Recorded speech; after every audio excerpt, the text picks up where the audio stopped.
森美兰汝来商业区停车位今天凌晨发生了炸弹爆炸案件。警方到场之后，在停车位排查到一枚还没有爆炸的自制炸弹，并且进行了引爆。随后更是鉴定其中一个商业单位，还有至少3枚炸弹也先后引爆了它们。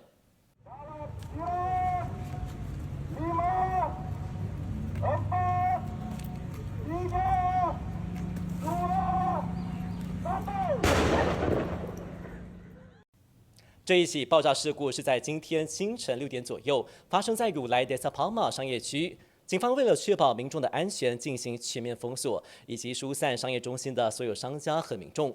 根据了解，涉嫌自制炸弹的是一名华裔男子。他今天早上在商业中心的停车位不慎引爆了自制炸弹之后，随即驾车离开。由于现场也发现有血迹，相信是男子在炸弹爆炸的时候被炸伤。警方最终也在商业中心附近发现到这辆车子，但是伤者相信已经逃离，警方正在追查他的下落。